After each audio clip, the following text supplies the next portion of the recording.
രണ്ട് രാജാക്കന്മാർ അദ്ധ്യായം 15. അസറിയ യൂദാ രാജാവ്. ഇസ്രായേൽ രാജാവായ ജെറൊബോവാമിൻ്റെ 27-ാം ഭരണവർഷം യൂദാ രാജാവായ അമസിയായുടെ പുത്രൻ അസറിയ ഭരണമേറ്റു.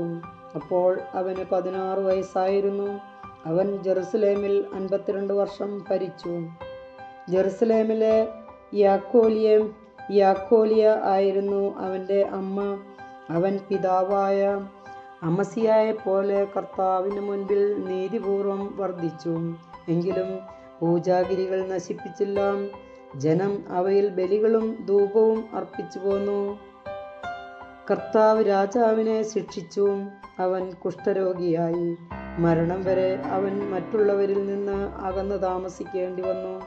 പുത്രൻ യോഥാം കൊട്ടാരത്തിൻ്റെ അധിപനായി രാജ്യഭരണം നടത്തി. അസറിയായുടെ മറ്റു പ്രവർത്തനങ്ങൾ യൂദാ രാജാക്കന്മാരുടെ ദിനവൃത്താന്തത്തിൽ രേഖപ്പെടുത്തിയിട്ടുണ്ടല്ലോ. അസറിയ പിതാക്കന്മാരോട് ചേർന്നു ദാവീദിൻ്റെ നഗരത്തിൽ സംസ്കരിക്കപ്പെട്ടു. പുത്രൻ യോഥാം രാജാവായി. ഇസ്രായേൽ രാജാക്കന്മാർ. സക്കറിയാം. യൂദാ രാജാവായ അസറിയായുടെ 38-ാം ഭരണവർഷം ജെറൊബോവാമിൻ്റെ പുത്രൻ സക്കറിയ സമരിയായിൽ ഇസ്രായേലിനെ 6 മാസം ഭരിച്ചു. പിതാക്കന്മാരെ പോലെ അവനും കർത്താവിന് മുൻപിൽ തിന്മ പ്രവർത്തിച്ചു. നെബാത്തിൻ്റെ പുത്രനായ ജെറൊബോവാം ഇസ്രായേലിനെ കൊണ്ട് ചെയ്യിച്ച പാപങ്ങളിൽ നിന്ന് അവൻ പിന്മാറിയില്ല. യാബേഷിൻ്റെ പുത്രൻ ശല്ലൂം അവനെതിരെ ഗൂഢാലോചന നടത്തി. ഇബ്ലെയാമിൽ വെച്ച് അവനെ വധിച്ചു. രാജാവായി. സക്കറിയായുടെ മറ്റു പ്രവർത്തനങ്ങൾ ഇസ്രായേൽ രാജാക്കന്മാരുടെ ദിനവൃത്താന്തത്തിൽ രേഖപ്പെടുത്തിയിട്ടുണ്ടല്ലോ. നിന്റെ പുത്രന്മാർ 4 തലമുറകൾ വരെ ഇസ്രായേലിൻ്റെ സിംഹാസനത്തിൽ വാഴും എന്ന് കർത്താവ് യേഹൂവിന് നൽകിയ വാഗ്ദാനം പൂർത്തിയായി. ശല്ലൂം. യൂദാ രാജാവായ ഉസ്സിയായുടെ 39-ാം ഭരണവർഷം യാബേഷിൻ്റെ പുത്രൻ ശല്ലൂം ഭരണമേറ്റു. സമരിയായിൽ 1 മാസം ഭരിച്ചു. ഗാദിയുടെ പുത്രൻ മെനാഹേം തിർസായിൽ നിന്ന് സമരിയായിൽ വെച്ച് യാബേഷിൻ്റെ പുത്രനായ ശല്ലൂമിനെ വധിച്ചു രാജാവായി. ശല്ലൂമിൻ്റെ ഗൂഢാലോചനയും മറ്റു പ്രവർത്തനങ്ങളും ഇസ്രായേൽ രാജാക്കന്മാരുടെ ദിനവൃത്താന്തത്തിൽ രേഖപ്പെടുത്തിയിട്ടുണ്ടല്ലോ. അക്കാലത്ത് തപ്പുവ നിവാസികൾ നഗരവാതിൽ തനിക്ക് വേണ്ടി തുറക്കാഞ്ഞതിനാൽ മെനാഹേം നഗരത്തെയും നിവാസികളെയും തിർസ മുതലുള്ള അതിർത്തി പ്രദേശങ്ങളെയും നശിപ്പിച്ചു. അവൻ ഗർഭിണികളുടെ ഉദരം പിളർന്നു. മെനാഹേം. യൂദാ രാജാവായ അസറിയായുടെ 39-ാം ഭരണവർഷം ഗാദിയുടെ പുത്രനായ മെനാഹേം ഇസ്രായേലിൽ ഭരണമേറ്റു.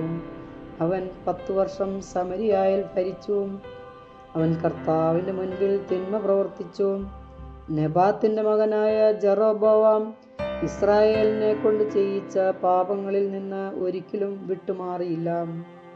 അസറിയ രാജാവായ പൂൽ ഇസ്രായേലിനെതിരെ വന്നു.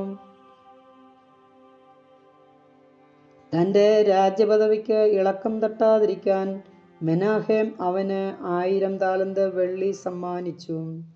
മെനാഹേം ഇസ്രായേലിലെ എല്ലാ ധനികരിലും നിന്ന് 50 ഷെക്കൽ വെള്ളി വീതം ശേഖരിച്ചതാണ് ഈ പണം. അസറിയ രാജാവ് പിന്തിരിഞ്ഞു. മെനാഹേമിൻ്റെ മറ്റു പ്രവർത്തനങ്ങൾ ഇസ്രായേൽ രാജാക്കന്മാരുടെ ദിനവൃത്താന്തത്തിൽ രേഖപ്പെടുത്തിയിട്ടുണ്ടല്ലോ. മെനാഹേം പിതാക്കന്മാരോട് ചേർന്നു. പുത്രൻ പെക്കാഹിയ രാജാവായി. പെക്കാഹിയ. യൂദാ രാജാവായ അസറിയായുടെ 50-ാം ഭരണവർഷം മെനാഹേമിൻ്റെ പുത്രൻ പെക്കാഹിയ ഭരണമേറ്റ് ഇസ്രായേലിനെ സമരിയായിൽ 2 വർഷം ഭരിച്ചു.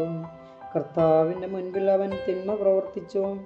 നെബാത്തിൻ്റെ പുത്രൻ ജെറൊബോവാം ഇസ്രായേലിനെ കൊണ്ട് ചെയ്യിച്ച പാപങ്ങളിൽ നിന്ന് അവൻ പിന്തിരിഞ്ഞില്ല. പടനായകനും റമാലിയായുടെ പുത്രനും ആയ പെക്കാഹ് 50 ഗിലെയാദ്യരോടൊത്ത് ഗൂഢാലോചന നടത്തി സമരിയായിലെ കൊട്ടാരത്തിന്റെ കോട്ടയിൽ വച്ച് പെക്കാഹിയായെ വധിച്ച് രാജാവായി. പെക്കാഹിയായുടെ മറ്റു പ്രവർത്തനങ്ങൾ ഇസ്രായേൽ രാജാക്കന്മാരുടെ ദിനവൃത്താന്തത്തിൽ രേഖപ്പെടുത്തിയിട്ടുണ്ട്. പെക്കാഹ് യൂദാ രാജാവായ അസറിയായുടെ 52 ഭരണവർഷം റമാലിയായുടെ പുത്രൻ പെക്കാഹ് രാജാവായി.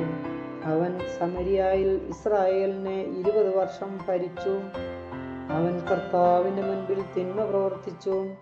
നെബാത്തിന്റെ മകനായ ജെറോബോവാം ഇസ്രായേലിനെ കൊണ്ട് ചെയ്യിച്ച പാപങ്ങളിൽ നിന്ന് അവൻ പിന്തിരിഞ്ഞില്ല.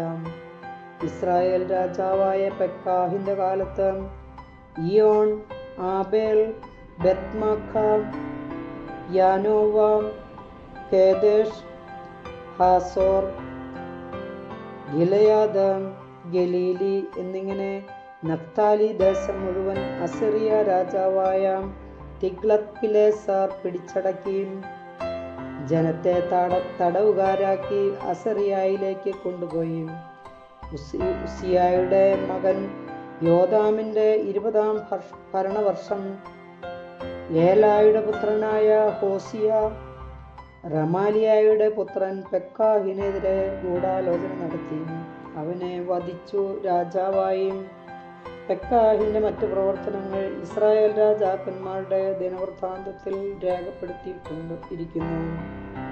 യൂദാ രാജാവ് യോഥാം റമാലിയായുടെ പുത്രൻ പെക്കാഹിന്റെ 2 ഭരണവർഷം യൂദാ രാജാവായ ഉസിയായുടെ മകൻ യോഥാം ഭരണമേറ്റു. അപ്പോൾ അവൻ 25 വയസ്സായിരുന്നു. അവൻ ജെറുസലേമിൽ 16 വർഷം ഭരിച്ചു. സാദോക്കിന്റെ മകളായ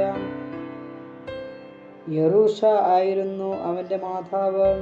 പിതാവായ ഉസിയായെ പോലെ അവൻ കർത്താവിന്റെ മുൻപിൽ നീതിപൂർവം വർദ്ധിച്ചു. എങ്കിലും പൂജാഗിരികൾ നശിപ്പിച്ചില്ല. ജനം അവയിൽ ബലികളും ധൂപവും അർപ്പിച്ചു പോന്നു. അവൻ ദേവാലയത്തിന്റെ ഉപരികവാടം നിർമ്മിച്ചു. യോഥാമിന്റെ മറ്റു പ്രവർത്തനങ്ങൾ യൂദാ രാജാക്കന്മാരുടെ ദിനവൃത്താന്തത്തിൽ രേഖപ്പെടുത്തിയിട്ടുണ്ടല്ലോ. അക്കാലത്ത് കർത്താവ് സിറിയ രാജാവായ റസീനെയും റമാലിയായുടെ പുത്രനായ പെക്കാഹിനെയും യൂദായ്ക്കെതിരെ അയച്ചു തുടങ്ങി. യോഥാം പിതാക്കന്മാരോട് ചേർന്നു പിതാവായ ദാവീദിന്റെ നഗരത്തിൽ അവനെ സംസ്കരിച്ചു. പുത്രൻ ആഹാസ് രാജാവായി. കർത്താവിന്റെ വചനം.